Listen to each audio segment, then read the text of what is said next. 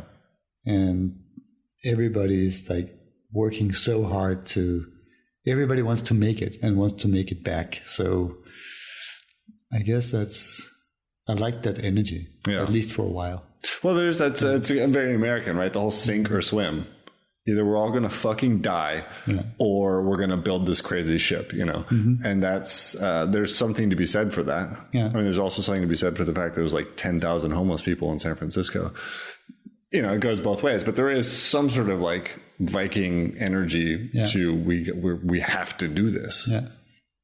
But what did happen when you left school? There you are, master's student from Yale University. Huge amount of debt. Yeah. Now what? Now what? Did you consider staying in the U.S.? For a while, yes. Yeah. And I got a studio shared with a fellow artist. And in like New Haven or where? No, in New York. New York, okay. And I went back and forth for X amount of years, thinking that was a good idea. Many do. Yeah. And then after a while, it seemed like having my stuff in one place could be more productive as an artist. I could never find my stuff. It would be always in the other place. Were you in Denmark in New York? Yes. Oh, okay. Yeah, that's horrible. Yeah, that was tough. And but it was fun also. I mean, it was also in the 2001, 2, 3, and 4 and 5, and I taught at Yale as well. So I had an income in the US, and I was also working for Krabbesholm, the Folkehøjskole Krabbesholm. Oh, right, the school here in Denmark. So I was doing a little bit of this and a little bit of that, and for some reason, teaching. I mean, we also talk about education now for some reason, but it's a big part of my, I guess not my work as an artist, but my daily practice. And it's a significant part of what you do. Yeah. And especially when I decided to sort of stay home, to stay in Denmark and live here and build a practice here, there was just no place to go. Yeah. There was no lab. There was no people who would know about these things. And there is really no tradition for fine art photography. So I went to sculpture school at Yale. Did not go to the photography line. I did study with some of the people there, but I wasn't a student in photography. That actually just came after. And so when I decided to live here, I just could not make the stuff that I wanted to do. There was just no lab to go to. A lot of labs, but just not any. They're all exactly the same. You're looking at your fine art thing next to a hamburger. I'm sure that hamburger is fine, but it just doesn't. It's very saturated compared to my black and white prints, and it's also super glossy, and I like matte, and so it's like, so it's just like the whole language between me and the technicians and the lab people was just not really. I just couldn't do it. And so I did had some really good experiences with people in New York and also people at Yale from teaching there myself. I would meet other teachers and I could see that all these things were possible to just learn. So I started up buying stuff for my own. I just make my own lab. Right. I just do it myself. Which is what I ended up doing too. Yeah. And I wonder now if your practice is tied into a relationship to the material and the production of things. It has become sort of almost like an archaeological project. Right, because you have computers that are 20 years old and scanners that they haven't made in 15 years and all this sort of stuff. Yeah. And you are the only dude around who has this stuff. Yeah. Which is wild. Yeah. It just happens. As soon as you start poking around, it just happens. Yeah. And so, yeah, I think my interest in technology also came from the fact that my grandfather was making cameras, designing cameras that would be taking pictures of Earth from outer space. So, and there was like, so the first satellites to do this in the 50s, 1952, 54, were his designs. And so I sort of grew up with this notion of cameras being more of an instrument more than a picture maker. It wasn't a Brownie camera. No, it was a satellite thing, right? And it wouldn't. So the fact that it would make pictures was just one part of it. The fact that it would shoot into orbit and not go into a spin around a few times, then shoot out the can of film that would then burn up through the atmosphere, release a parachute, and then being caught by in air by an airplane. Wow! All calculated manually. So they actually ejected the cameras, the film, and re-entered them into the atmosphere. Mm-hmm. That is crazy. Yeah, they caught 90%. That's what they say. That's fucking good numbers. Yeah. That is really good numbers. Yeah. Wow. Mm-hmm. So there was so all these ideas. I was just to me. Was he sharing this with you? Was he talking to you about it as you were a kid? Some of it isn't classified. A lot of it is classified. Right. This project was not classified. This was American. These are all American projects. Yes. Was he American? Yes. Oh, okay. So it's all issued by the government. Right. So NASA. Well, basically NASA, but all this stuff is also what's used in missile tracking, and so it's kind of it's all bad. It's all bad. It's all bad. It's all it's the weapon industry, but big investor in technology. Yeah, but then it's also big investors, also big crazy ideas, and so for me as a kid, these were just great. I mean, these stories, and he also wrote manuals for cameras. So manuals for an astronaut, how to take a picture of the moon. Right, who had no training whatsoever. Who had no training in photography, but training in all this other stuff, maybe as a pilot. Not that they would fly the thing, but I mean, they would get data and make something out of that data. So there were astronauts who used to work with instruments, and again, this camera as an instrument, as a measuring device, was sort of very appealing to me. So when I started working with photography in my artwork, it was also with this notion of the relationship between the landscape, the camera, the position of the camera, the relationship between the camera and the photographer. And that came from these photographs of the moon where the camera was strapped to the body of the astronaut in a given height. And because you have the given height, you could also measure the size of objects in the photographs. And so this whole idea of sort of this very conceptual way of working, that you would have to take a picture no matter what the conditions were, though, not based on aesthetics, but based on, let's say, take a picture at every 100 hours, or look north and do this and that, and then you take a picture, and then that's what you get. And so all these things seem very sort of very appealing. Yeah. But that came back afterwards as you began delving more into a practice with these tools. Mm-hmm.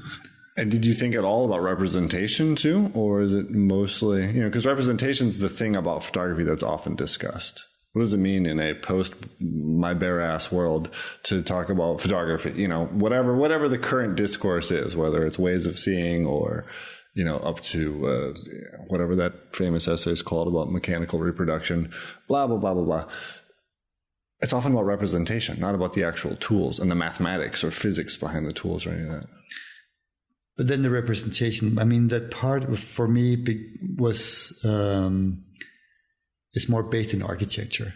And so I actually originally intended to become an architect. That's why I started out with cabinet making, to get a skill. I was too young to go to architecture school anyway, so I'd have to figure something out at least. And so I guess that representation part was more sort of a spatial thing. Like the first photographs I made were based on this measuring different measurements. There was a professor at the Art Academy, Mogens Kok. He measured everything.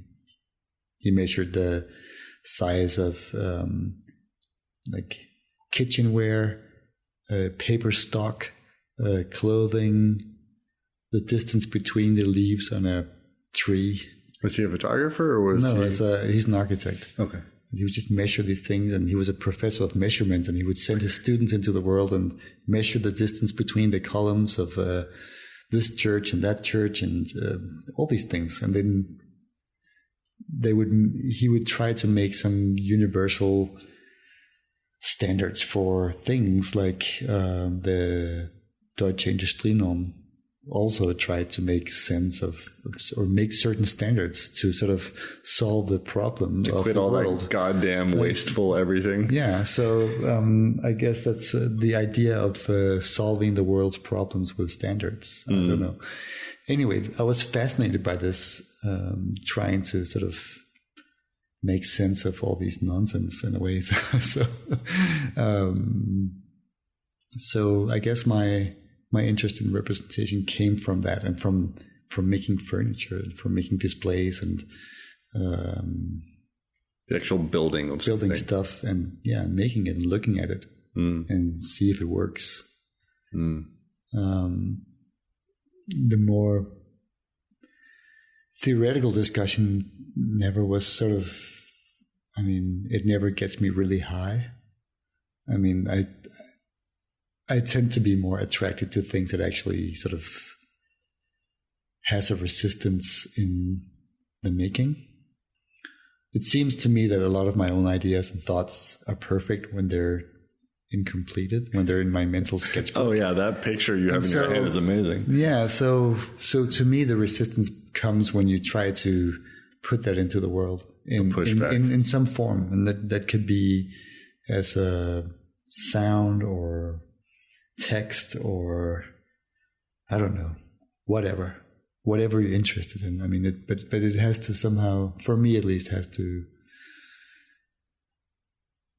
hit something else. So well, it's that divide from perfect idealized nature of an idea and then the reality of life shitting on everything you try to do to make it, and it is very much an experiential result. It's never what you thought it might be. Yeah.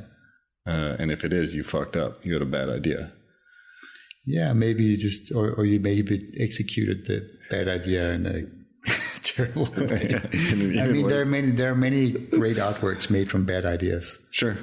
There's also many artworks that didn't really have an idea, that just sort of happened. I guess there's always some idea but that might be sort of so far away from what you actually did. Well, I tried to be that kind of artist for a while. I tried to be like, I messed around with street photography. I'll just walk around and see what happens. And I'm fucking terrible at it. I'm awful at it. Yeah. Because without an idea, I don't have anything really. Yeah. And that's the hardest part about becoming a quote unquote adult artist, is understanding this relationship between ideas and production. Production was never a problem, but how do you join that with ideas? How do you use those two things to steer each other? But that's also the fact that you're a professional. And so if you were an amateur, you could be just smiling, happy, walking around with your camera and enjoying that. But you actually have to deliver something. Sure. People look at you and think, hey, Andreas, what's up? What's up with those pictures? Like, I don't know. But, if you were an amateur, people would just be happy that you were doing it. Right. Oh, look at that. Isn't that nice? Yeah. And so. But there's no discussion then. It goes back to that idea you were talking about earlier. Yeah. Well, I wanted to tell you why I wanted to talk to you about this. There's actually one sentence you said which really brought me here, which was last summer. You were invited to give a presentation at the Copenhagen Photo Festival. Yeah. And someone asked a question about something, and your answer was, the reason I do what I do is because I hate reality. Reality is so fucking boring. Yeah. And that just like ping hit right in the brain for me, because I realized that's the best argument ever for doing anything. Because life is miserable. Life is boring. You know, as one of my favorite comedians says, all you do is you eat your balls all day long. That's all you do. And so you might as well do something that isn't this. Right. Is that like a guiding principle for you? Or is that just a moment I was there for? No, that seems to be the only thing I care about. Is getting the fuck away from reality. There's so much of it. Yeah, it is everywhere. There's so much real stuff all the time. Everybody deals with it. Yeah. I mean, like, at least, and that's what I think for me, it really comes, it's something I stick to because it's what got me into it. You know, this is I don't do drugs or anything. I mean, I can just do art. It gets me there. It gets me sort of,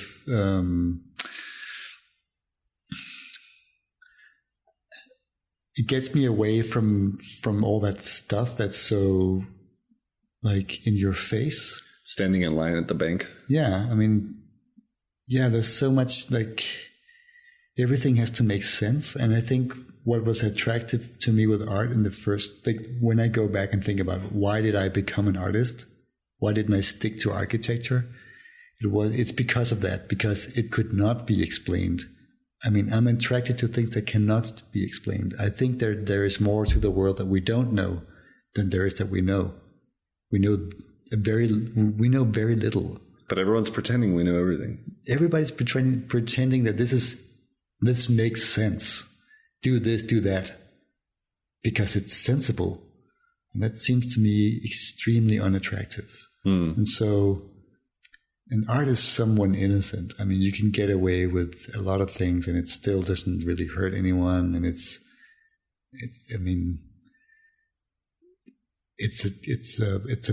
also a place where everybody can enter in a way. It's hard to, not everybody can enter, but it's in a way, you don't need to go to art school to practice as an artist. You don't need to be a skillful photographer. You can be a shitty photographer and you can have a great career and do things and show your stuff. And it's not about that. And so when that happens, when I see that and it doesn't make sense, then I like it. The question. Yeah. Why? The unanswerable question. I can't figure it out. And it's like when you watch a magician, if you know the trick, it doesn't work. And so, yeah, it's magic. I mean, it's that part of it where you sort of, you want to see it again. Well, it's funny because I have been often, there's the constant rolling debate about whether art is for everybody and how accessible should it be. And, there's political implications too. There's state-run everything in Denmark. Everything's state-run more or less. They have a bottom line they want to look at. Are people coming to see this? Is this for 4 people or is it for 400 people? Because we know the Picasso show is going to break every record there ever was. Yeah. And for a long time, I've been kind of like trying to figure out exactly what I feel about that. But at the same time, I don't know why art constantly has to defend itself. Soccer doesn't have to defend itself. I'm sure that the state uses more money on soccer than they do on art. They, you could even make an argument that they're homophobic, racist, sexist, and they don't even have to answer to that, really. Yeah. So I'm constantly swinging back and forth, and your work especially is there's a lot of questions. It is very open-ended, and the argument probably would be in some cases that it was, it's inaccessible. And that people don't know what's going on, so they lose interest and leave, or, do you have any sort of interest in that discussion at all? Or are you just making what you're making and fuck it? I'm making what I'm making. Yeah. And it's not that inaccessible. I mean, you can just look at it. It's just a flower or a portrait or something. You don't have to sort of read the manual. It's just a picture. No, but the manual tells you something. But you can, if you want to dig into it, there's a lot of information. There's a lot of layers. You don't have to understand a computer to use it. You can try and understand some parts of it, but you could use the interface and you can be happy.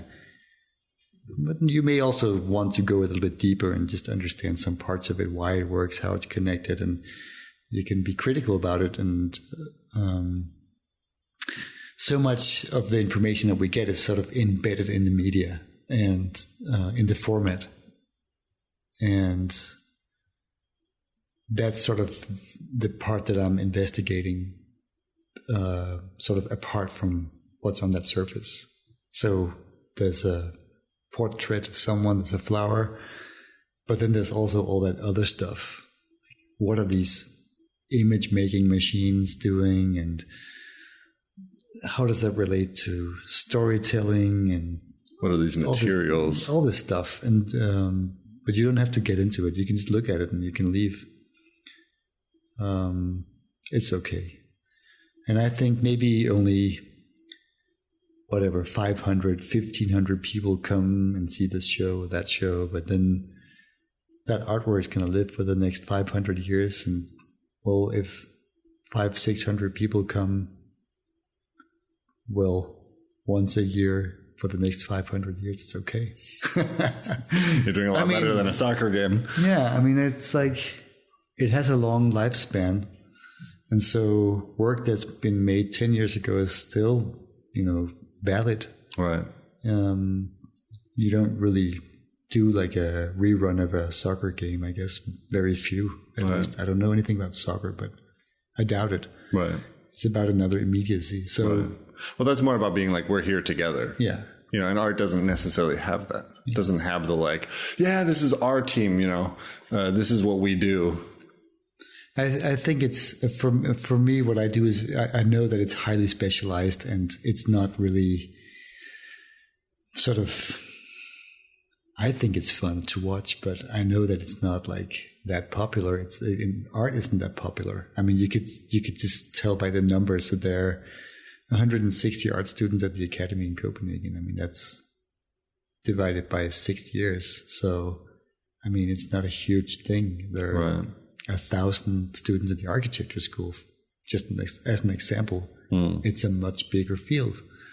And so...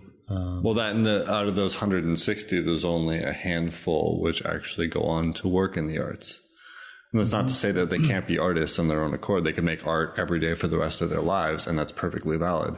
But as part of like a greater thing, so few people actually go on. I think like for me, it's like art is its culture. And so we are defined by this as people in Denmark or whatever, Europe, or it's from here. Right. So it's made here. It represents what we do here, and that's why people like to travel. I like to go to places and experience what that culture is like.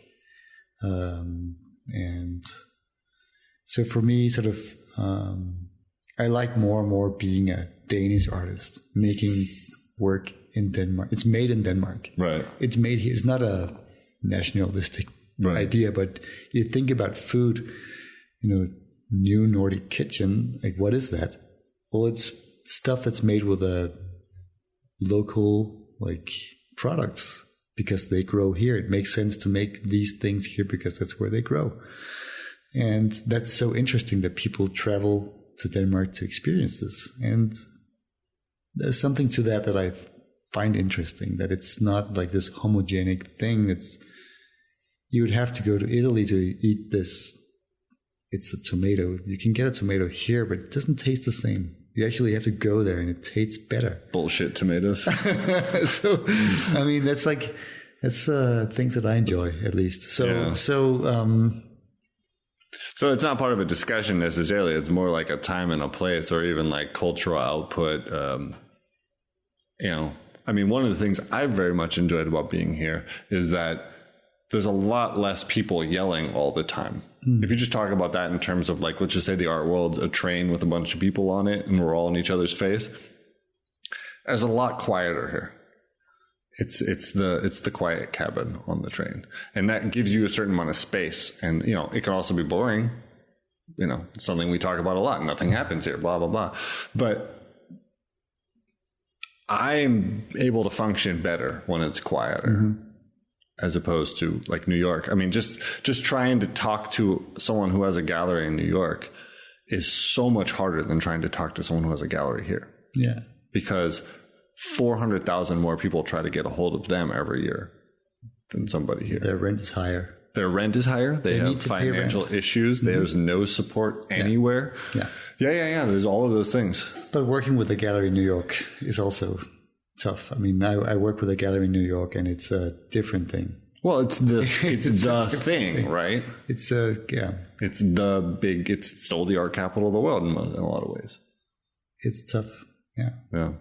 But it's also good. I mean, I love it actually. Yeah.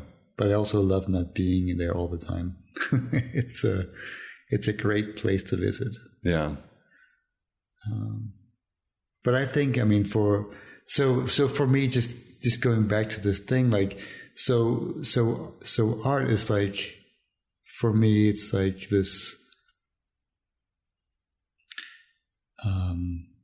you invest in it. So maybe you don't get a blockbuster show, but maybe you do after a while. Like after a while, maybe it just takes time, and I guess all that stuff that I do, maybe some of my students benefit from that, and then they become famous. I mean, right. I'm doing great. I have a good life. I make the work that I love to do. And maybe that rubs off on some students, and then they get famous somewhere else and have big blockbuster shows, and then it turned out as a good investment anyway. Right. And so, I mean, the big blockbuster show, as much as we might lust about that, isn't the goal anyways. It's like you say, the goal is to keep making the work. Yeah. You know, but I would, of course, love to have a big blockbuster. Sure, sell fucking everything, make $500,000. Yeah.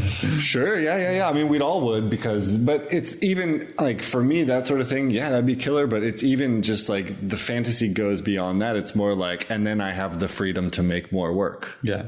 I don't have to have these other concerns that come along with being unknown and poor. You know, that's where, you know, so it's like the fantasy isn't even standing there at Metro Pictures and shaking everybody's hand and being like, I did it, you know. Yeah. It's more like, and now I can, etc.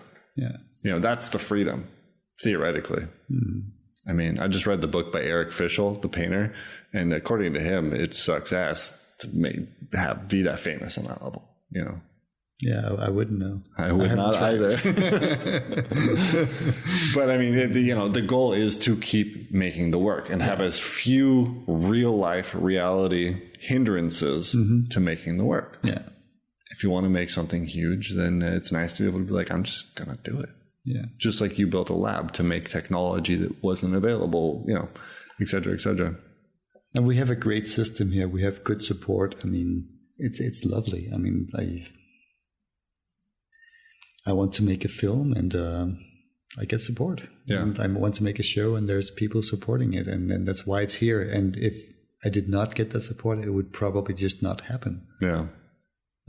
So right, you'd have to mortgage your house or apartment or something. I could just see from my colleagues whom I studied with at Yale that they're either not making art anymore, or they're in debt to gallerists or whatever. I don't know. And some people are making big money, and it's not. It just seems like a lot harder to just produce the work. Yeah. And so it's quite luxurious here, I think, and it's good. I mean, Copenhagen might be the best city in the world to make art in that way. Mm-hmm. You know, because as much as people complain about how expensive it is here, if you're able to get a housing situation that doesn't break you, then it's not that expensive. Really, I mean, what I like about it is that there's a lot of.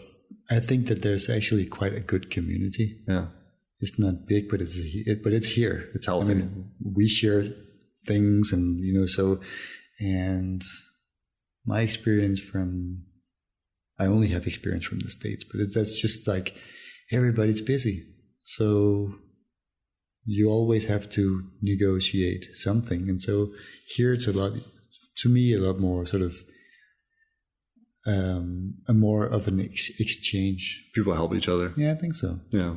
Although, yeah, that's, some people don't, obviously. There's always the exception to the rule. But I mean, that's absolutely important for a lot of artists. And like you say, most artists in the US are about 2 minutes away from total breakdown. So they don't have any extra energy to help with something. Which is exciting, especially when you're young. Yeah. But you get old fast from that. Yeah. But how do you deal with the art mafia, so to speak? I mean, the big one, not the Denmark one, but the international one. How do you deal with the fact that as a producer of things, you are tied to a certain degree of needing to financially engage with that world? I produce most of my work myself, and so I'm usually able to take care of myself in terms of production. And so I depend very little on other people's help or funding. And so that helps a lot, actually. Yeah. So it's kind of a quite sustainable system that I have here. And so I guess that's how I deal with it. And what about the monster of networking? I remember I talked to you once, there was some art fair and you should go, because you'd meet people and, but you really didn't want to go, which is pretty common. Art fairs are terrible. For artists should never attend art fairs, but then you may have to do it because maybe you have some stuff in the art fair and there might be people that you may need to. Your gallery probably wants you to come. I went to this art fair actually that we talked about, and I was just in line for a big art prize. It was in Turin, and but the age tyranny sort of got me because they wanted to give the prize to someone who was under 35, and they thought I was 34, but they switched the 3 and the 4. They fucked up. So that was another point about how awful. Anyway, it was a good trip. Hey, Turin's nice. There's good food there. And in terms of an art fair, it was a good art fair. It was fine. Yeah. But it's just, I guess with any job, there's stuff that you don't really want to do, and this is just one part of it. Do you see it that pragmatically? Yeah. It's just a job. You just have to go do it. Fucking smile, shake your hand. Then you enjoy the food, and then you go back. It's true. You get a lot of free food and drinks. Yeah. So just make the best of it. And actually, what I do like about it as well is that, then I get to meet my colleagues from somewhere else. And sometimes even better, actually, is to meet your colleagues from Denmark somewhere else. Right. And of course, you could laugh a bit. Well, now we're all in Venice and we're just meeting up with the Danes. But actually, it's a chance to get to talk to the people that, you just say hi to at openings here. And you actually have experience to really become acquainted with colleagues who I would never really sort of, look up or bump into. Right. And that's quite nice, actually. There's that kind of trench warfare mentality. You're stuck in this cheap hotel in Hamburg with 3 other Danish artists, and you have to be friends, and you realize that we're your colleagues, and we have something to say to each other, and that's quite great, actually. Yeah. So. No, that's true. So I guess you really just have to make the best of it, and it's still quite a luxurious life to have, that people want to fly you into somewhere and to a cheap hotel in Hamburg. Yeah, it's like you really have to appreciate it. So I do appreciate it. It's but really of course, privileged. of course, I don't look forward to that bumpy ride and early flight and all that stuff. Yeah. But yeah. Well, what role does ego play in it? Like, I had an art teacher once who was constantly talking about how you need to have ego to be an artist. You have to think it's worth it, because you're going to get a million messages that it's not. You're going to, be, before anyone tells you it's worth it, aside from when you're a kid, when you're over the age of 16, all you're going to hear is that it's not worth it, So you have to have some ego, but you can't have too much either. Like, and that's kind of the same as going to these art fairs and all this sort of stuff. Like, what is ego? First of all, you're a one-man band, right? You have to make the work. You have to sell the work. You have to do all this stuff. You're the travel agent, you're the catering, you're the makeup artist, you're the whatever. You're the secretary. Yeah. All of this stuff. And of course you can't be good at all of it. True. Yeah, so I guess you have to, first of all, you have to believe in it. Like, you have to believe that what you do is important. And of course that's narcissistic in some ways, but it's like, you have to at least just be into it. And I definitely mean ego in the healthy sense, not in the I'm the king of the world sense, but in the I have to do this because it's important to me and it's worth it. Because every day of my life, I meet people who think something's really important, but it's not worth it for them to do it anyways. And they just live in this, to my eyes, fairly miserable existence in which they're like, I really like this thing, or I would really like to do this thing, but it's just not, I don't have whatever reason I don't do it. I think for me, every day I wake up, I just can't wait to get to the studio or to the academy to do something. I really enjoy it. Yeah. And I guess that's sort of it seems like it's the thing to do. I'm so happy that I'm not a dentist or I love my dentist, by the way. I admire him. We have great discussions about art, about teeth, about, all these great things. But I couldn't do it for just thinking about staying in the same room every day. For me, it's important to have this mobility. I need to move around and I need to have many things going on at the same time. So I guess that's what drives the machine. It's right. And I guess you of course, you talk to people, you move around, and it's I love to hear about other people's work. I like to talk about my own work, and that's the exchange, I guess. And I guess that's also a big part of the work, is that it's like this. It's for me, it's all like a conversation piece. Like, all the work is like something to have a conversation about. And for me, I've had so many conversations with the work itself that I could talk a lot about it. I spend a lot of time with each work. I spend a lot of time, making it. Everything I do is quite laborious. It takes a lot of time. So, and that means that I know every inch and pixel of it there is. I know every scratch of it. I know everything about it. And so from that, I could go on for hours about this detail or that detail, or I probably can't see it all in total because I'm probably blind to it, but that's where the ego exists, maybe. Right. But you enjoy talking about it. Yeah. Or even seeing where it goes. Where it goes, I let it go, I guess. Like, once it's out of there, it's out of my hands. It's just, it has its life of its own, I guess. And there's always the next thing to do. Then there's the next thing, but yeah, like, once I get into the mode of a piece, then it opens this whole box of ideas and thoughts I had about it at the time. And then I start realizing that, those things are connected to what I'm doing now. And it seemed to me to make, even though the work is quite in different they kind of stick in out in different ways. Like what connects them is me. Mm-hmm.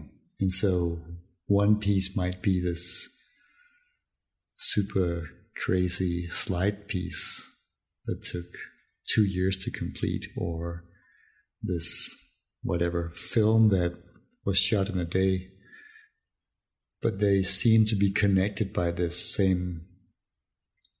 sameness, I guess. I don't know if that word exists, but like there's like something, and it turns out when I put the pieces together in a show that I'm the connection. I make the connection. You can see it. Yeah. Yeah. Maybe other people can see it, at least feel it. Maybe it's working like homeopathic medicine. It's such a small amount, but it gives a vibration. It's constant. Yeah, it's just there pushing. Yeah, yeah. At least that's how I think about it. And I was,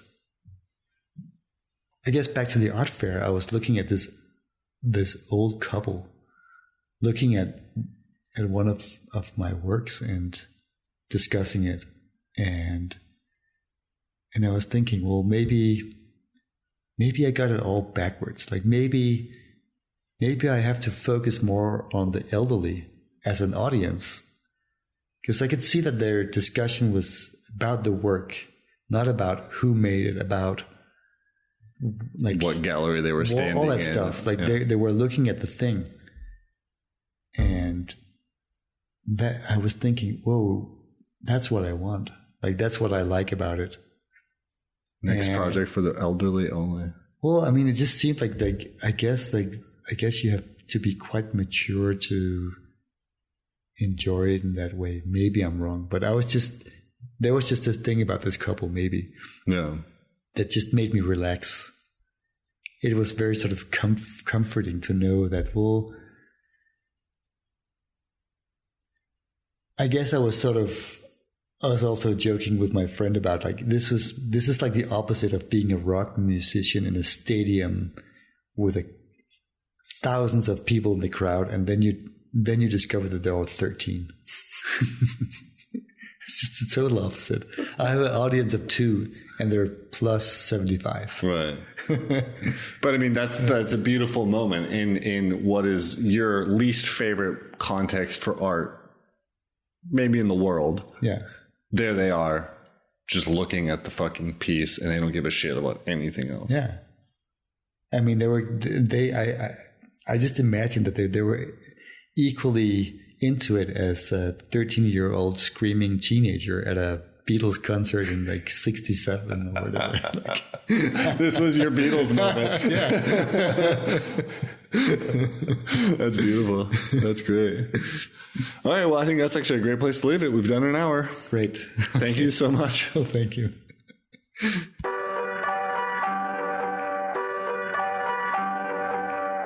Thank you for listening to this episode of the Undergang Armchair. Intro and outro music was kindly provided by Johnny Ripper, and today's interstitial music was provided by Saberlike. You can find links to their music and tons of other conversations with great people on our grotto of a website, undergang.net. If you do like the show, we would greatly appreciate it if you'd take the time to leave a review on iTunes so others can find us. This is important. This show is produced in part with the kind support of the Danish Arts Council. Thank you so much for joining us.